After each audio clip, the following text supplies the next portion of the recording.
Joanne, did you see the news? It said electricity bills went up another 30 to 40% this winter. Can you believe this crap? Yeah, I saw. Things are getting so hard for average working people. Gas and electricity are already through the roof, and yet the expenses just keep piling up. Where does it end? You're always at home. You need to stop using the heating, we can't afford it. In the dead of winter? Are you joking? Do you have any idea how our bills are going to be if you have it turned up like that all day? We're going to be paying out the eyeballs if we don't get it in check. Now, you can keep warm by working harder, cleaning the house, huh? It only gets real cold at night, but that's fine, because I can keep you toasty and warm if you catch my drift, sweet cheeks. Start wearing thicker clothes till I get back and toughen the heck up, huh? You do realize that if I don't turn the heating on, it's going to be as cold inside the house as it is outside. I can't live like that. What do you think I am, an Eskimo? That's why I told you to wear thicker clothes and toughen up. You'll get by somehow. How do you think people survive before central heating? I don't know, by suffering a lot? Besides, why can't I have the heating on? It's always at max capacity whenever you're in the house. Yep, when you're the man of the house, you have a duty to be maximally snug. How am I supposed to pull in Iron Man numbers at the office if I ain't as toasty as a campfire marshmallow? You don't have a job, so you better make damn sure you turn it off when I leave the house. A stay-at-home housewife does not need the heating on. It's a waste of money. How's it a waste of money? I might not work in a cubicle, but I still work. I'm busy around the house all day. What's heating for if not keeping people warm? Why should we only turn it on when you're home? Because I'm the one who puts the bread on the table, honey bun. It's only fair I get special treatment. What would you do if you got a cold? Ever think about that, huh? Huh? If I couldn't work anymore, where would the money come from? It'll be finished, I tell you, finished! Fine, point taken. I'll do as you say. Listen, baby, here's what I'll do. If I ever get promoted to manager, I'll let you use the aircon once a week during the summer, if there's ever a heatwave. Do you have ambitions for promotion? It's not like I'm planning on it, but let's face it, it's gonna happen eventually. This is me we're talking about here. If you ask me, we're talking months, not years. The president loves me and everyone knows it. It's not what you know, it's who you know. I even have his number. That's how tight we are. Wow, like his private phone number? That's actually impressive. Right? It's obvious he's got me in the sights for promotion. I'm on the road to success and ain't no one gonna stop me. Full speed ahead! That's great, honey. Being buddies with the president can only be a good thing. I can't deny it stings a little to act like his lapdog, but it's gonna pay off in a big way one day. Ability is important, but it's nowhere as important as integrating yourself with the bigwigs. That's the key to success.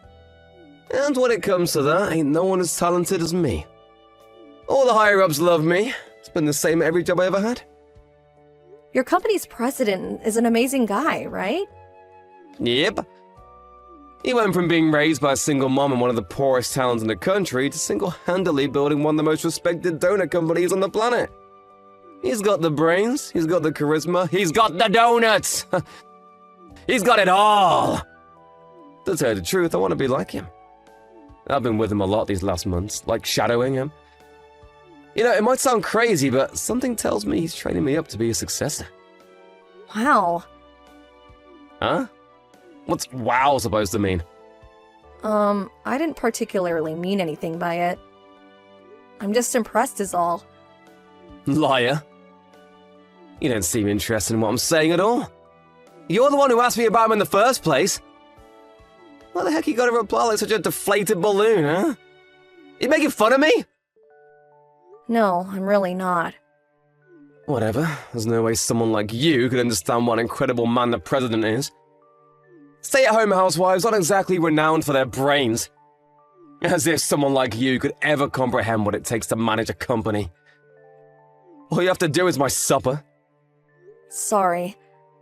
I didn't mean to upset you, honey. I wasn't making fun of you at all, I swear. Relax, this is my fault. I should have known better than to expect you to be able to hold your own in a conversation about complicated big brain stuff. Still, I shouldn't be so hard on you. You might have the intelligence of a grapefruit, but at least you know how to do what you're told. That's the most important quality in a woman. Do not use the heating while I'm at work, you got that? Don't think I won't know if you use it in secret. I know everything. I'll be able to tell from the utility bills, and believe me, there will be hell to pay.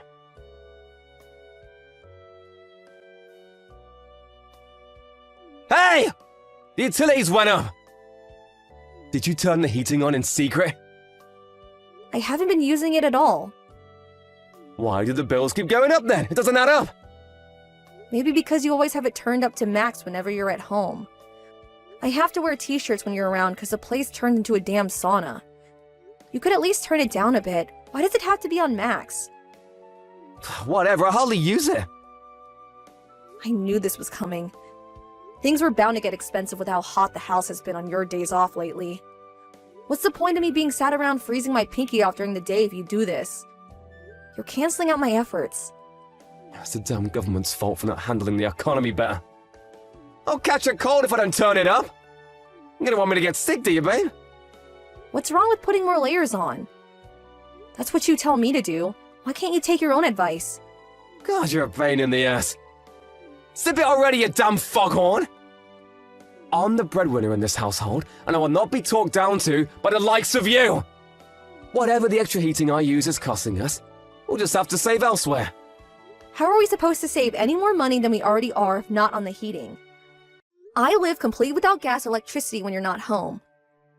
I may as well be in the Stone Age. There's literally no more money to be saved. Oh yes, there is! You seem to be forgetting something. Gasoline. That's right! You're banned from using gasoline from now on. What? But how am I supposed to drive? You're banned from driving! What the heck? You can't ban me from driving? How am I supposed to live without the car? It takes 20 minutes to walk to the nearest supermarket. So walk 20 minutes? Jeez, are you seriously complaining over a measly 20 minutes? Being a stay-at-home housewife made you lazy! Back in my grandparents' day, they walked 20 minutes and they liked it! I can't believe you're actually making it out like it's a big deal. It might not seem like much, but you gotta remember I'm gonna be carrying a bunch of shopping bags on the way back. And there's a limit on how much I can carry without the car. Are you really that desperate to save money? Yep. Fine. Oh yeah, you talking about the supermarket reminded me. I have an online drinking party with my old buddies from high school. I want some beer and nuts ready on the table before it starts, eh? Make it happen. Huh? Today? Yep. Go buy me a case of beer. Didn't you see the weather report for today? Snow, right? What's the big deal? Same as usual. This is nothing like usual, Rishi. Have you looked out the window? We're due record snowfall for crying out loud. I'll get buried. Do you really expect me to go to the supermarket in this? On foot? Yep. What's the problem? You want me to walk to the supermarket in the middle of a record-breaking snowstorm for a case of beer? Please just be real with me for a moment. It's a whiteout outside. This is nothing like going out for a walk on a normal day. You grew up in Canada, Joanne. No one's more used to snow than you. Believe in yourself, babe. If anyone can do this, you can. Just because I grew up around snow doesn't mean I can go out for a stroll in a record-breaking snowstorm. Look out the window for heaven's sake. I won't last 5 minutes.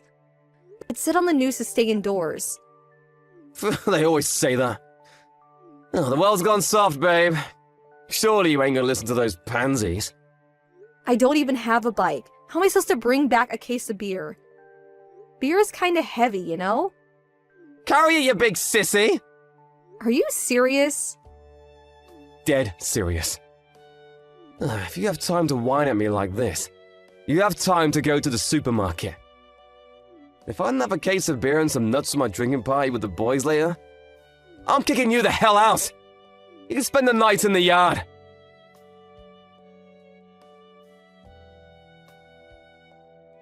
Rishi? Hey, boss, what's up? I can't say I expected a message from the company president today. You're fired. Fired? Where the hell did that come from, boss? Don't play dumb with me, you sniveling rat. That kind of scumbag who kicks his wife out in the middle of a snowstorm is not welcome at our company. My wife? I heard all about how you forced her to walk into the supermarket in this god-awful weather. Oh yes, you banned her from driving too, didn't you? How'd you know all this? I ran into Joanne. Where? On the street. I almost ran over a woman crossing the road when I was out driving with my wife. My visibility was next to nothing with the intensity of the snowstorm, so I didn't see her till the last second. But thankfully I was able to brake in time. And that woman was my wife? I jumped out of the car to check on her because I could tell something wasn't right. She was hobbling along like she was about to collapse. When I did, I noticed her face was covered in frozen tears. I could see she was in a bad way, so we sat her down in the car and asked her what happened. She would have come down with frostbite if she stayed out any longer. My wife can't look the other way when someone's in need. Sir, what exactly did my wife tell you? She said you forced her to cut back on living expenses to such an extreme level that it was affecting her health. And in spite of that fact, you banned her from using practically every modern amenity there is. You always had the heating turned up to max whenever you were home. Basically, you're an overbearing control freak with less financial sense than a donkey. Whoa, please, Brian. I mean, sir. Let's just slow down for a sec here. That's not true at all. The only reason I told her to start being more financially conscious was because our outgoings were going up at a rate of knots. That's for her own benefit, I swear. Listen, sir, the thing you should know about my wife is... she has the kind of, how to put it, victim complex? She's always been like this. As soon as she gets stressed out or unhappy, she starts telling the craziest lies. The only liar here is you. She showed me your message history. You bullied, ridiculed, and insulted her like it was no one's business. No way, I didn't! Lies! You looked down on her for being a stay-at-home housewife. I hate guys like you more than anything in the world. You make me sick. Sir? Looking through your message history reminded me of my dad. He was a controlling, misogynistic scumbag like you. He thought my mom being a stay-at-home housewife made her inferior to him. She lived in terror, constantly walking on eggshells and doing whatever it took to keep him happy. But it was never enough. I worked like my life depended on it to protect her. Wow, really, sir? I had no idea. You're just like my good-for-nothing waste of a space dad. You disgust me. My mom divorced him in the end. It was the best decision she ever made. We didn't need him one bit. Not with me there to look after her. Scum like you is not welcome at my company. But sir, please! I wanted to become president one day. This might sound strange, but I think you're incredible, sir. Seeing the way you work, how you rush around like a man possessed, keeping everything running smoothly all the time, it really inspires me. To tell you the truth, you're my idol. I'm your idol? You want to be like me? Don't make me laugh. My wife is the most important person in the world to me. More important than my job. More important than the company itself. More important than the company? I wouldn't have been able to accomplish any of it without her. The only reason I'm able to keep things running smoothly at work all the time is because she's there supporting me, day in and day out. You'll never be like me if you think you can go it alone. And you're in for a rude wake-up call if you're deluded enough to believe otherwise. No, I could do it, sir. I know I have what it takes, but please. This is all one huge misunderstanding. It's not what you think. Can we talk about this in person? No can do. I already went home. There's no reason to stay out in weather this awful. By the way, we brought your wife home with us too. We wouldn't have been able to sleep if we let her go back to someone like you. Wait, Joanne's at your house? Please, can I speak to her? Hi, it's me. Joanne! It seems like there's been some kind of huge misunderstanding. I never mistreated you, did I? Except that maybe I was a little strict every now and then, but I did it for you. You know I always had your best interests at heart, right, babe? Listen to me. I almost died because of you. The sled I was using to carry your beer broke on the way home from the supermarket. The blizzard got worse, and my walking slowed down because of the cold. Things got so bad that I wasn't even sure if I could make it home anymore. I broke down in tears, feeling lost and hopeless. If your company president and his wife hadn't showed up when they did, I shudder to think what might have happened to me. Oh, I see. I'm so sorry. You shouldn't have had to go through that, but... Why didn't you just call me if you were struggling so much? I would have been out in the car in a flash. Huh? What's gotten into you? You changed your tune from constantly calling me useless and lazy. Are you being nice to me because your boss is here? You really are a crafty piece of shit. Oh, what the heck? Don't call me things like that, babe. Your words, they hurt. Brian's wife told me she was there to listen if there was anything I wanted to tell her. And there was. A lot. I told her everything. Even if she was a stranger, I thought it'd feel good to get everything off my chest. I realized the guy who saved me was none other than the president of your company halfway through the conversation. You should have seen the look on his face when he realized I was your wife. Our jaws were practically on the floor. I understand how you feel, babe. You've been through a lot. We can carry on this conversation at home, right? I'm not coming home today. What? Brian's wife invited me out for dinner. After that, she said I'm spending the night here in their spare room. It didn't sound like I had a choice, and besides, who might have turned down such hospitality? So yeah, I won't be coming home tonight. Deal with it. What are you talking about? This is the president of my company we're talking about here. You can't stay at his house. Hurry up and come home and let's end this nonsense. Why would I come home when me and the president's wife are getting along so well? Her and Brian are pleasant to be around, and they're actually nice to me, unlike you. Well, the president really likes me too. I was his favorite employee at the whole company. Based on what? Your own delusions? You couldn't be more wrong. Brian couldn't have cared less about you. What? It took him a few seconds to realize who I was even talking about when I first mentioned you. He said, "Oh, that really annoying guy who's constantly brown-nosing me." Needless to say, he didn't have a particularly high opinion of you. But I had his phone number. His personal phone number, Joanne. That was from the company New Year's party, right? He said he got carried away and gave you it while he was embarrassingly drunk after one too many champagnes. It really wasn't as profoundly significant as you seem to think it was. No way.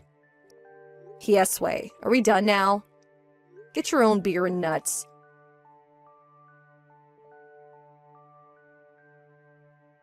Joanne! When are you coming home?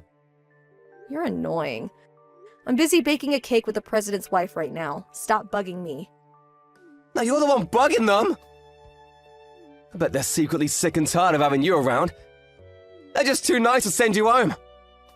Wrong. To the contrary, I announced my departure because I thought I was getting in their way. But they insisted I'll stay a little longer because they wanted me to meet someone. I'll be home after that. They want you to meet someone. Who? A lawyer. They told me to hang around a little longer while they find me a good divorce lawyer. A divorce lawyer? What? Is this some kind of joke? Brian told me I shouldn't be married to a man like you. He said I could do so much better. What? Just because he's my boss doesn't give him the right to go interfering in my private life. This crosses the line. You see, Rishi, the thing is, I agree with him. Me and you are done. We're getting a divorce. Not because Brian told me to, but because that's what I want. How are you going to get by without me? It'll never work. You need me. You're a stay-at-home housewife, damn it. How do you expect to find work? You'll never be able to support yourself without me putting food on the table. Don't worry about it. Brian said there are some openings at his company. I know that's probably the last thing you wanted to hear after getting fired, but meh, whatever. Why do I have to get fired? So I was a little cold towards my wife, so what? Why does that mean I should lose my job? No matter which way you look at it, this isn't fair. Allow me to explain why you were dismissed. Brian.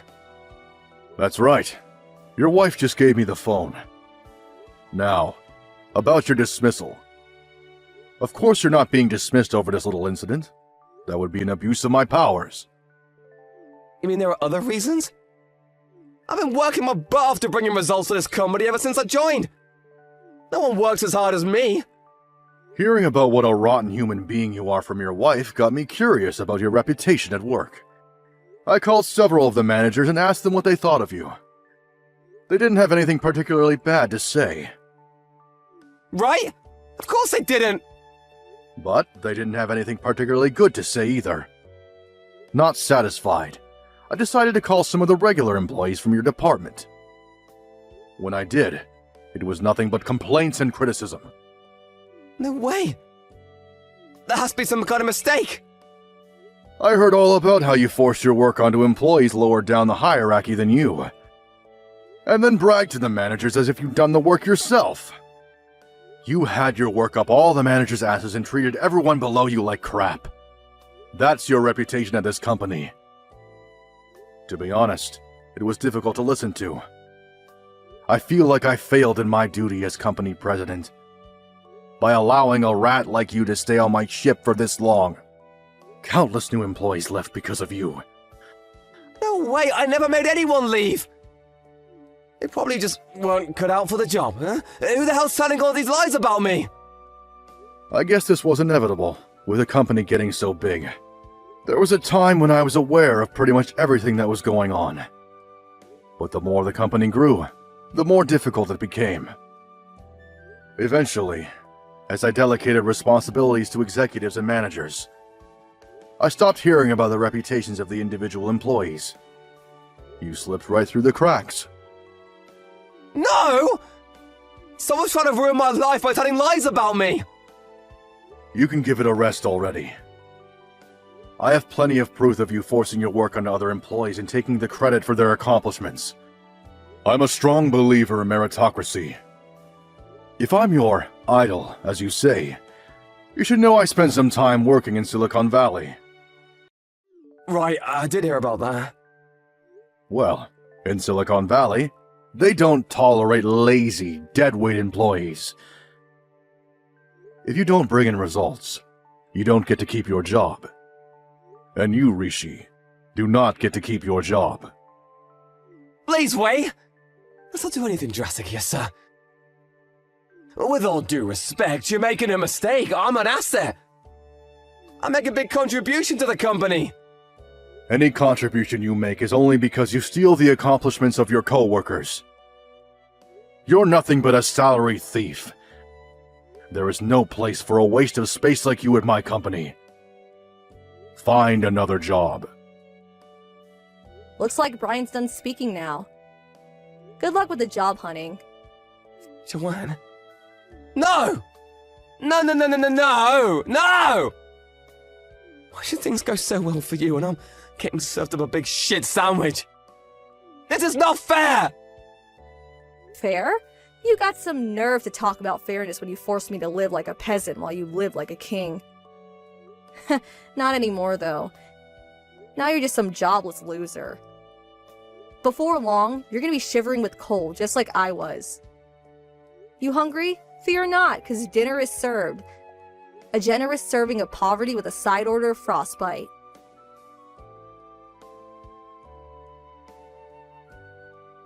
With that, I swiftly divorced my husband, and the whole thing went by without a hitch. To add insult to injury, Brian, being true to his word, fired him immediately. Then, he gave me an administrative position at his company. The company my husband just got fired from. It's hard not to believe in karma sometimes. As one door closes, another one opens. Thankfully, since I was in a different department and my surname had changed, no one knew who my ex-husband was. Brian's been amazing throughout this whole thing, and thanks to his kindness, support, and understanding, getting used to my new job has been a breeze. I'm technically only part-time, but I still have access to a huge amount of employee benefits, and my salary ain't to be sniffed at either. You can tell what a great guy Brian is by the way he treats his employees, and I feel blessed to work for him. Despite only being part-time, he lets me work full-time hours when I need to supplement my income, so I have no trouble getting by on my own. Brian seems to see something in me, and he told me he thinks I should train up for some management qualifications. He even said I could take a course the company provides while continuing my usual job. Always looking for ways to improve myself and learn new things, I decided to take him up on his offer. And I'm currently juggling work with study and having a great time in the process. I feel extra motivated to work hard and prove myself because of how kind Brian has been to me. I want to show him how grateful I am by contributing to his company as much as I possibly can. As for Rishi, I already found a new job. To tell you the truth, I was disappointed when I found out how quickly he found work after getting fired. This might sound evil, but I was hoping he'd stay unemployed for a little longer. That said, it's not all plain sailing. I heard there are a few problems at his new workplace. I heard all this through Brian, who knows the president of Rishi's new company. Apparently, he's a vile tyrant of a man who sees his employees as nothing more than pawns to make him money. The work environment and office culture have been described by more than one employee as worse than hell. And they have the highest employee turnover rate in the industry. Looks like my ex-husband might be in for some rough times. Since it's him, all I can say is, let the rough times roll.